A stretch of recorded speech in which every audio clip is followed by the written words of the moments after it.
அனைவருக்கும் வணக்கம். சற்று முன்பு வெளியான முக்கிய அறிவிப்பு. பள்ளிகள் எப்போது திறக்கப்படும்? கோடை மழை காரணமாக சற்று முன் தமிழக அரசு எடுத்த திடீர் முடிவை பற்றி தான் நம்ம இந்த வீடியோவில் விரிவாக பார்க்க போகிறோம். ஸோ முடிந்த அளவுக்கு இந்த வீடியோவை ஸ்கிப் பண்ணாமல் முழுமையாக பாருங்கள். இந்த வீடியோக்குள்ளே போகிறதுக்கு முன்னாடி இந்த வீடியோக்கு ஒரு லைக் பட்டனை ப்ரெஸ் பண்ணிடுங்க. நீங்கள் இது வரைக்கும் என்னோட சேனலை சப்ஸ்கிரைப் பண்ணாமல் இருந்தீங்கன்னா மறக்காமல் சப்ஸ்கிரைப் பண்ணிக்கோங்க. கூடவே அந்த பெல் சிம்பிளையும் மறக்காமல் கிளிக் பண்ணிக்கோங்க. சரி, வாங்க இப்போ வீடியோக்குள்ளே போகலாம். தமிழகத்தில் 10, 11, 12ஆம் வகுப்புக்கான பொதுத் தேர்வானது மார்ச் 1ஆம் தேதி முதல் ஏப்ரல் 8ஆம் தேதி வரை நடைபெற்றது. நாடாளுமன்ற தேர்தல் காரணமாக முன்கூட்டியே இந்த ஆண்டு பொதுத் தேர்வுகள் நடத்தியும் முடிக்கப்பட்டது.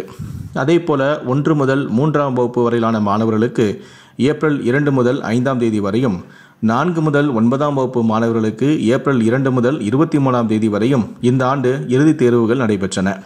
அதனைத் தொடர்ந்து பள்ளி மாணவர்களுக்கு ஏப்ரல் 24ஆம் தேதி முதல் கோடை விடுமுறையும் அறிவிக்கப்பட்டது. ஜூன் முதல் வாரமோ அல்லது 2வது வாரத்தில் கோடை விடுமுறை முடிந்து பள்ளிகள் திறக்கப்படலாம் என எதிர்பார்க்கப்பட்டது.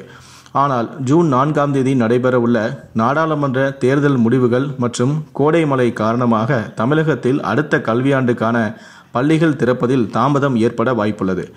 இந்த சமீபத்தில் வெளியான அறிக்கைகளின்படி மாநில கல்வித்துறை அதிகாரிகள் மே மாதம் 27ஆம் தேதியன்று பள்ளிகளை மீண்டும் எப்போது திறப்பது என்பது குறித்து விவாதிக்க ஆலோசனை கூட்டத்தை நடத்த உள்ளனர்.